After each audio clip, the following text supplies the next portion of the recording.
기적으로 한번 인사하시죠. 오늘도 예배의 은혜 받으십시오.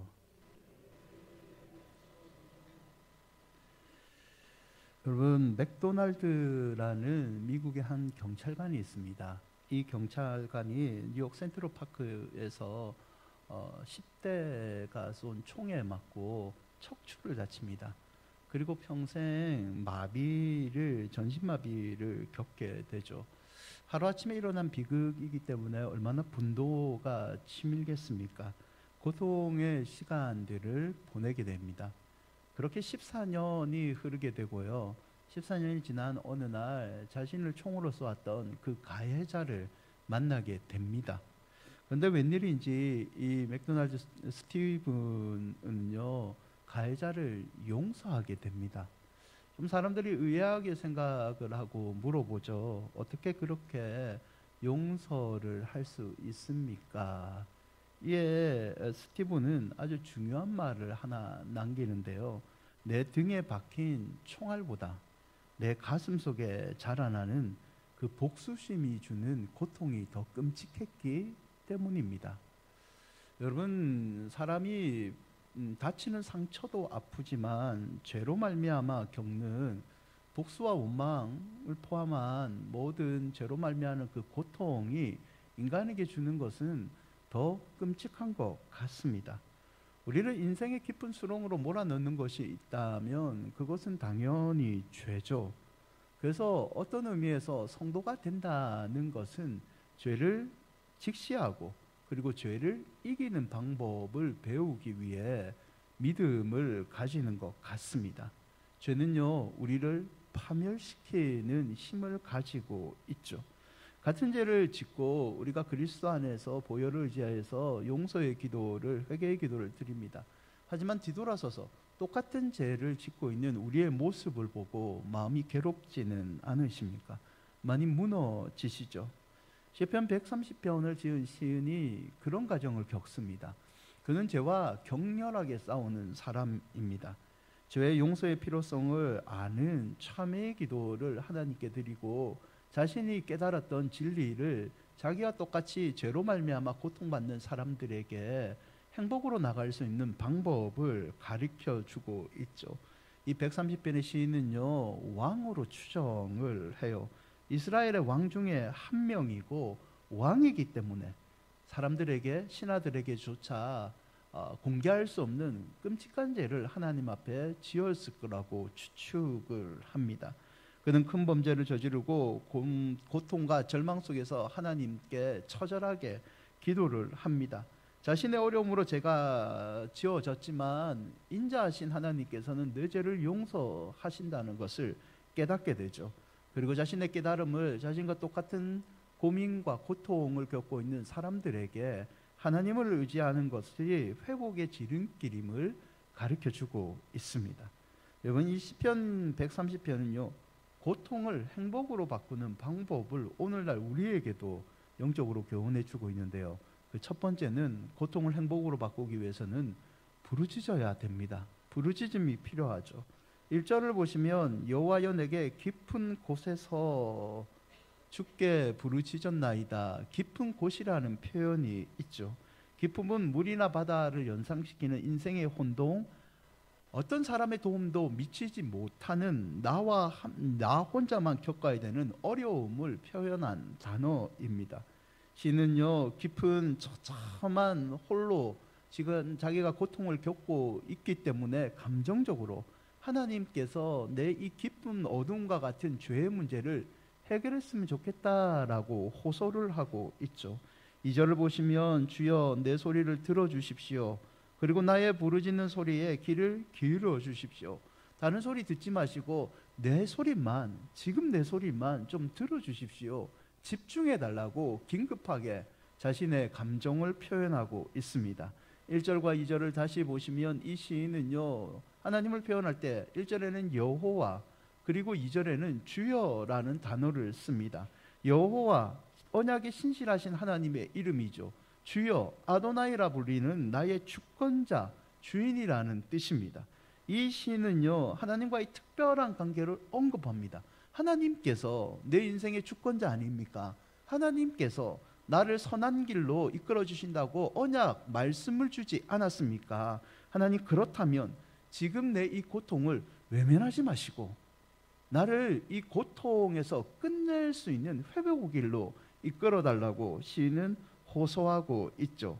3절을 보시죠. 여호와여 주께서 죄악을 지켜보신데 자기의 죄를 인정합니다. 죄악이라는 것은 똑바른 것이 구부러진 상태입니다. 내가 하나님 말씀을 듣고 똑바른 성도의 길을 가야 되는데 지금 내가 내 잘못으로 이 길에서 벗어난 구부러진 길, 잘못된 길로 가고 있습니다. 무수한 죄 지은 거 나 인정합니다. 주 앞에서는 아무도 설 수 없지만 하나님, 그래도 나 하나님께 용서를 받기 원한다는 거죠.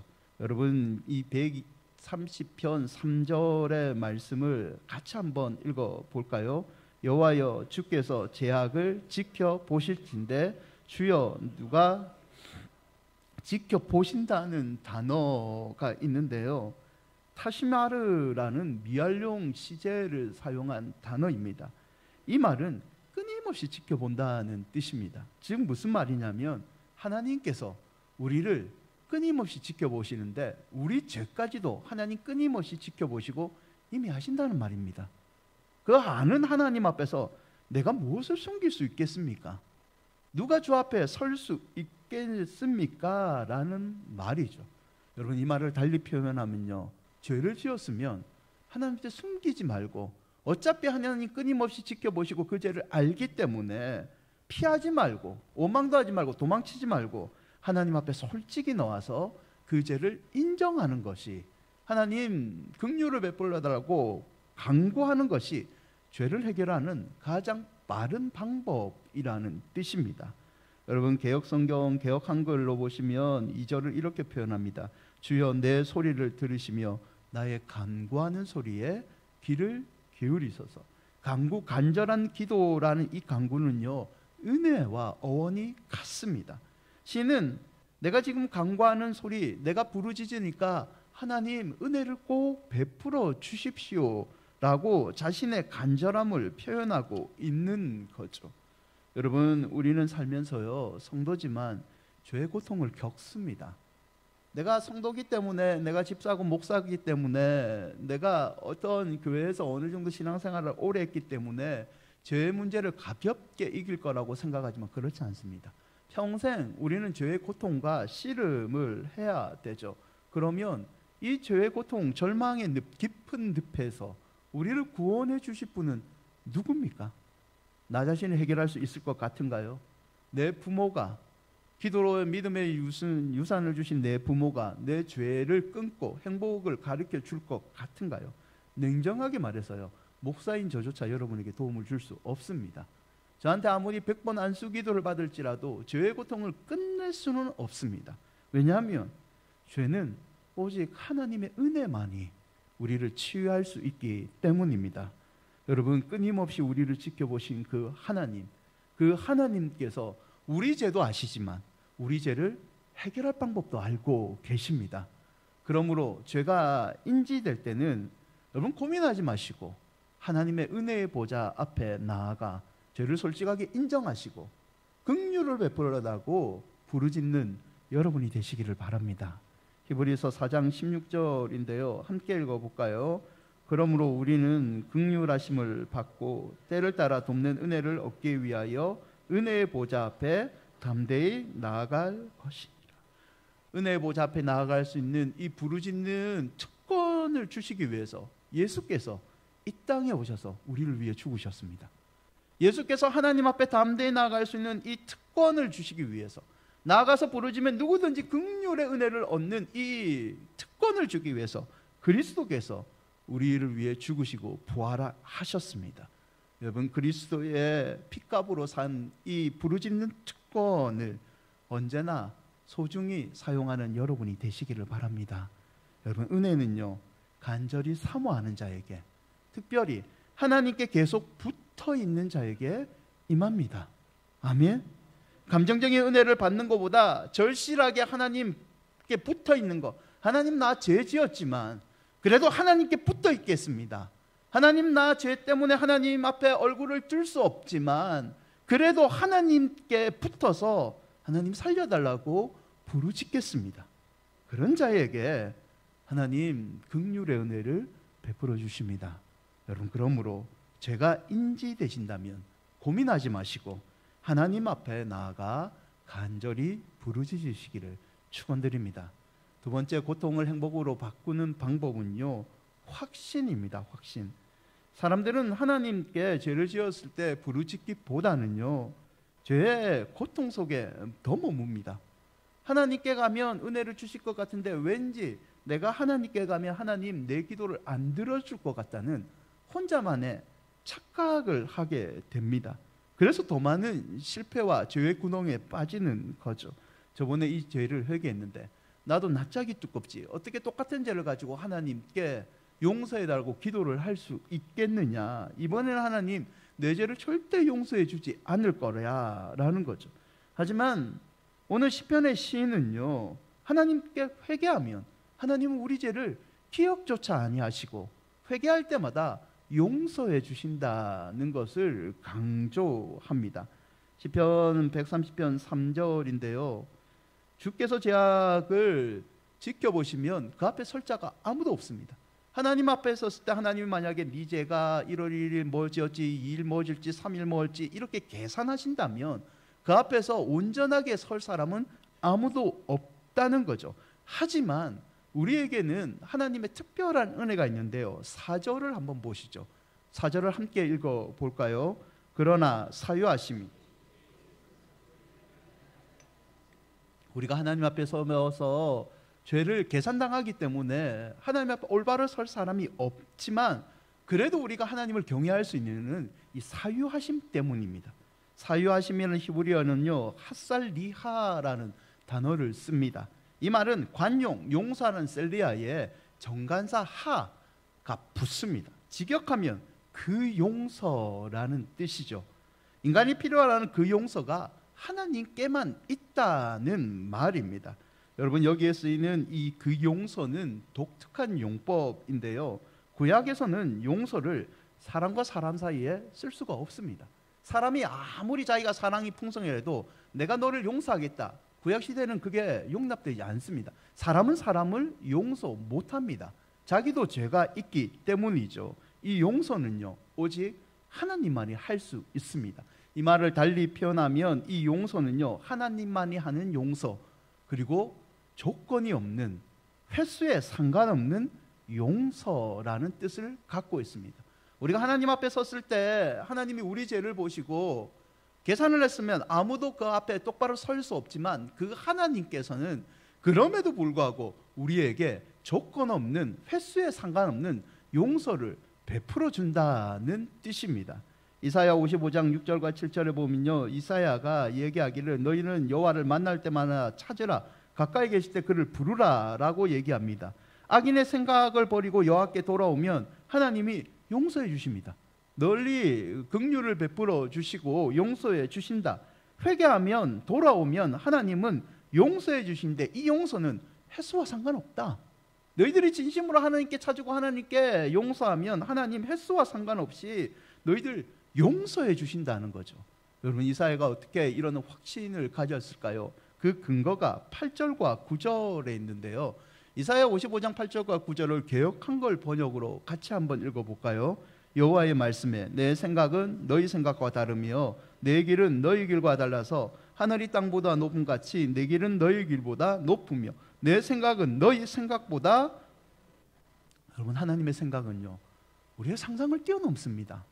인간의 범위로 하나님을 이해하시면 안 됩니다. 우리가 이만한 죄조차 하나님 용서하실까, 또 용서하실까 생각할지라도 하나님은 간절히 용서를 구하는 그분의 자녀들의 용서를 무한히 용서해 주신다는 거죠. 여러분, 하나님 앞에 나아가 용서를 간절히 구하면 하나님께서 긍휼의 은혜를 베풀어 주십니다. 여러분은 이 확신을 가지시면 고통을 행복으로 바꿀 수 있는 거죠.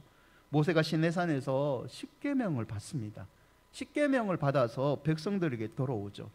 백성들이요, 모세가 돌아왔을 때 무엇을 하고 있었나요? 아론을 중심으로 하나님의 은혜를 기다리지 못하고 금송아지를 만들고 우상 숭배를 하고 있었습니다. 모세가 너무 화가 나죠. 10개가 새겨진 돌을요 잡아 던져버립니다. 여러분, 그때 하나님은 어떻게 하셨나요? 모세와 같이 화를 내셨나요? 아닙니다. 그 자리에서 백성을 죽이셨나요? 아닙니다. 하나님은 용서해 주십니다. 가나안 12 정탐꾼이요 가나안 땅에 정탐을 갔다 왔는데 여호수아와 갈렙을 제외한 나머지 10명이요 부정적인 소리를 합니다. 가나안 땅에 절대 못 들어갑니다. 우리는 메뚜기와 같다. 우리 죽이려고 이곳까지 이끌어왔다. 원망을 다 터뜨리죠. 그리고 심지어 모세를 돌로 쳐 죽이려고 합니다. 이때 하나님 어떻게 했을까요? 그들에게 회개할 수 있는 기회를 40년 주십니다. 여러분, 하나님은요 우리에 관해서, 진심으로 찾아오는 자녀들에 관해서 무한한 용서를 베푸시는 분이십니다. 4절 다시 보시죠. 사유하심이 그 용서가 주께 있기 때문에 우리는 주를 경외합니다. 여러분, 집 나간 아들을 기다리는 아버지는요 한 번 기다리지 않습니다. 그 아들이 돌아올 때까지 계속해서 아들이 올 곳을 바라보면서 매일 아들을 기다렸던 분입니다. 그분이 우리 하나님이시죠. 여러분의 한 양을 찾았던 그 하나님이 우리 하나님이신다는 것을 여러분 잊지 마십시오. 하나님이 여러분이 간절히 기도하면 회개의 은총을 베풀어 주신다는 믿음의 확신만 흔들리지 않는다면 우리는 어떤 죄의 고통을 받을지라도 그 고통을 결국에는 이겨내는 행복한 성도가 될 줄 믿습니다.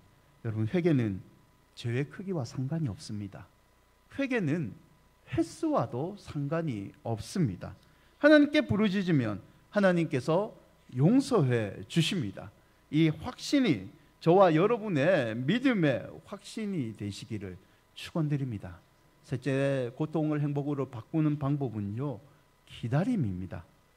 여러분, 어떤 사람은요 죄를 지은 다음에 자기가 기도를 합니다. 내가 기도했는데 하나님이 왠지 내 죄를 용서해 주신 것 같아요. 그리고 이 하나님의 은혜에 내가 이제 좀 갚아야 되지라고 해서 교회에 나와서 목사인 저에게 내가 죄를 지었지만 하나님이 용서해 주셨어라고 자기가 선포를 해버립니다. 목사가 오히려 당황을 하죠. 그리고 이렇게 얘기하죠. 목사님, 내가 하나님 앞에서 엄청난 죄를 지었다가 용서를 받았어요. 어떻게 아세요? 내 마음 가운데 감동이 왔어요. 목사님, 이 죄를 내가 이제 씻을 수 없지만 하나님 앞에 더 열심히 살아야 될 것 같아요. 다음 주부터 유초동부 교사를 하겠습니다. 제가 남들이 하지 않는 설거지는 이제 내가 전담을 하겠습니다. 우리 교회는 매주 밥을 먹지 않는데 교회 모든 화장실은 내가 매주 청소하겠습니다. 이 뛴다는 표현이 있거든요. 갑자기 열심히 교회 활동을 하기 시작하는 거죠. 여러분, 이렇게 열심히 하면 죄 용서받은 평안이 계속 될 것 같은가요? 아닙니다. 어느 순간 낙심이 더 찾아올 수가 있습니다. 신은요 용서를 받기 위해서는 이런 자신이 스스로 용서했다고 판단하지 말고 무슨 봉사를 하고 열심으로 그 용서에 대한 대가를 치부르지 말고 기다리라고 얘기를 합니다. 시편 130편 5절과 6절인데요. 함께 읽어볼까요? 나 곧 내 영혼이 여호와를 기다리며 내가 그 말씀을 바라는도다. 파수꾼이 아침을 기다림보다 내 영혼이 주를 더 기다리나니 참으로 파수꾼이 아침을 기다림보다 더하도다. 여러분, 이 5절을 다시 자세히 보시면 이런 말이 있어요. 기다리는데 나는 무엇을 바랍니까? 주의 말씀을 바란다는 표현이 있습니다. 나는 주의 말씀을 바라도다. 이게 직역을 하면요, 내가 그의 말씀 안에 소망을 둔다는 의미입니다. 죄 가운데 기다리는 게 내 감정의 평화가 아니라 하나님의 긍휼의 말씀이 임하기를 기다려야 된다는 뜻이죠. 여러분, 말씀으로 여러분 용서를 받으시기 바랍니다. 이게 생각보다 우리가 잘 아는 진리인데 생각보다 우리가 지키지 못하는 진리라는 거 아십니까? 저도 그랬고요. 저한테 상담하는 분도 그랬고요. 자기가 죄를 지었는데 용서의 근거를 우리는 감정에 너무 많이 두고 있습니다. 내 마음이 평안함이 용서를 받은 거다. 하나님은 용서하지 않았는데 사람과의 관계에서 죄를 지었으면 그 사람은 나를 용서하지 않는데 내 마음이 평안하도 난 용서를 받았대요. 여러분, 회개의 근거는 하나님의 말씀이 되어야 됩니다. 그렇기 때문에 말씀이 당장 내 가운데 깨달아지지 않으면 기다림이 필요한 거죠. 말씀에 근거하지 않는 기도는 이루어지지 않는 거와 똑같은 겁니다. 여러분, 느헤미야 1장 7절과 8절을 보시면 느헤미야가 조상과 자신들의 죄를 하나님께 회개하는 장면인데요. 주를 향하여 크게 악을 향하며 주께서 주의 종 모세에게 명령하신 계명과 율례와 규례를 지키지 아니하였나이다. 자신들이 범죄한 원인을 느헤미야는요, 말씀 지키지 않았기 때문이라고 명확하게 얘기합니다. 그래서 느헤미야는 이 회개를 했을 때 중요 요소를 말씀의 응답으로 초점을 맞춥니다. 느헤미야가 근거한 말씀의 초점은요, 신명기 30장인데 신명기 30장 2절과 5절을 보면 이런 말씀이 있어요. 너와 내 자손이 내 하나님 여호와께로 돌아와 내가 오늘 내게 명령한 말씀을 온전히 따르고 마음을 다하고 뜻을 다하여 여호와의 말씀을 청종하면, 말씀을 회복하면, 말씀을 기다리다가 말씀의 응답을 받으면 여호와께서도 마음을 돌이켜 너를 긍휼히 여기시고 포로에서 돌아오게 하는 회복의 은혜를 주겠다는 거죠. 그리고 5절 끝에 보시면 이렇게 있죠. 말씀으로 응답을 받고 기다렸다가 응답을 받으면 하나님께서 너를 내 조상도보다 더 번성하게, 이전 죄를 기억하지 아니하시고 더 형통의 축복을 내려주신다는 거죠. 말씀을 청종하는 것이 여러분 기다림의 근거가 되어야 되고, 이 기다림 과정을 겪은 다음에 우리는 진정한 고통에서 벗어나는 행복을 누릴 수 있다는 거죠. 여러분, 130편 6절입니다. 함께 읽어볼까요? 파수꾼이 아침을 기다림보다 내 영혼이 주를 더 기다리나니, 참으로 파수꾼이 아침을 기다림보다, 파수꾼이 아침 오기를 얼마나 기다리겠습니까? 아침에 야지 나 이 근무의 시간을 벗어날 수 있잖아요. 하지만 아침에 교대하는 사람이 오지도 않는데 지 마음대로 파수꾼이 나 아침에 온 것 같아, 나 혼자 들어가야 돼, 할 수 없잖아요. 그 기다림이 간절하지 않습니까? 여러분, 죄의 문제 관해서 우리가 이런 간절함이 있어야 된다는 거죠. 내가 진짜 죄의 문제를 해결받고 이 고통을 끝내고 싶지만 하나님께서 말씀으로 응답 안 하신다면, 응답이 올 때까지, 말씀 근거한 응답이 올 때까지 내가 그 말씀을 끝까지 기도로 기다려야 된다는 뜻이죠. 여러분, 130편 6절을 다시 보시면 파수꾼이 아침을 기다림 보다, 이 보다에 해당되는 미솔메림이라는 단어가 있습니다. 이 단어는요, 3절에 보시면 지켜보신대라는 이 타시미르와 어근이 같습니다. 이 말이 무슨 말이냐? 시인은 이 두 용어를 사용하므로 우리는 진정한 용서를 받기 위해서는 지켜보시는 하나님께 우리의 시선을 고정해야 된다는 뜻입니다. 하나님께 고통을 행복으로 바꾸는 진짜 비결이 뭐냐? 하나님과 하나님의 말씀에 시선을 고정하는 것이, 그것이 긍휼의 비결이라는 뜻이죠. 여러분, 130편 7절입니다. 함께 읽어볼까요? 이스라엘아, 여호와를 바랄지어다. 여호와께서는 인자하심과 풍성한 속량이 있습니다. 하나님께 시선을 떼지 않고 고정하는 기도를 계속한다면 결국에는 하나님께서 풍성한 속량, 어떤 극악한 죄인이라도 하나님께 시선을 맞추면 하나님께서 다 용서해 주신다는 거죠. 여러분, 죄 많고 허물 많은 우리가 기댈 곳은 하나님과 하나님 말씀밖에는 없습니다.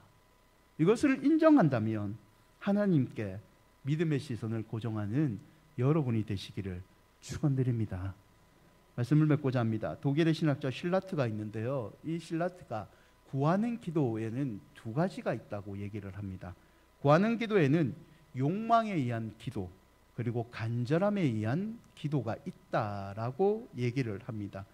욕망에 의한 기도는요, 시기와 때에 따라서 내용이 달라집니다. 욕망은 완전하게 채워지지 않잖아요. 욕망이 생길 때마다 그것이 반드시 필요하다고 하나님께 간구하는 기도입니다. 그러나 시간이 지나서 내가 기도했다는 사실도 잊어버리고요, 또 다른 욕망이 세우면 전에 기도했던 기도를 계속하지 않고 새로운 욕망을 붙잡고 기도합니다. 그에 반해서 간절한 기도는요, 반드시 응답되는 기도의 내용을 읽지 않는 기도입니다. 여러분, 욕망에 대한 기도는요, 감정과 환경에 영향을 받습니다. 하지만 이 간절함의 기도는요, 늘 하나님의 말씀과 하나님의 나라를 위해서 기도합니다. 실라트는 기도가 이루어지지 않는 이유가 사람들은 간절하다고 말하지만 사실은 그 이면에 자신의 욕망을 채우는 기도를 많이 드리고 있기 때문이라고 얘기를 하고 있죠. 여러분, 우리의 기도는 어떤가요? 저는 설교를 준비하면서 이 실라트의 이하를 보면서 제 자신의 기도를 많이 반성해 봅니다. 하나님, 그의 나라와 그 일을 구하면 이 모든 것을 더한다고 하셨습니다 라는 이 기도의 초점은 저는 하나님 나라와 그의 의가 아니라 이 모든 것을 더하는, 나의 모든 것을 채워주시는 하나님께 초점을 맞추고 기도를 했던 거죠. 여러분, 우리의 기도는 간절하다고 말하지만 혹시 욕망을 채우는 그런 기도는 아니었습니까? 우리는 기도가 우리의 젖줄, 생명줄이라는 것을 잘 알고 있습니다. 하지만 우리 기도는 무엇을 위해, 무엇을 위한 간절함이 있는 기도입니까?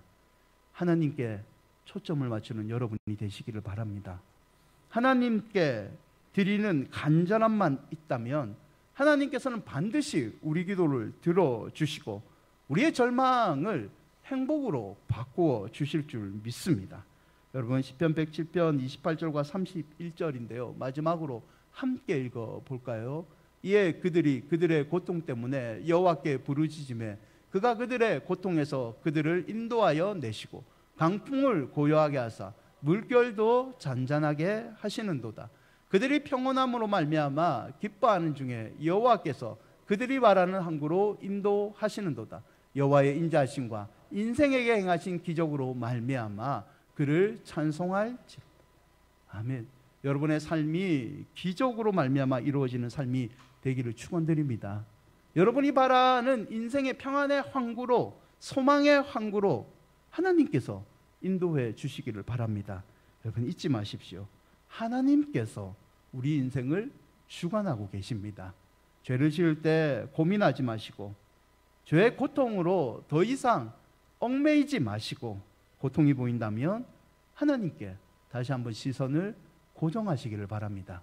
하나님께 부르짖음으로 때로는 내 죄가 씻김을 받은 이 해결의 응답의 말씀이 오지 않을지라도 기다림으로 버텨서 결국에는 인생에게 기적을 행하시는 하나님이 주시는 행복을 누리는 여러분이 되시기를 주의 이름으로 축원드립니다.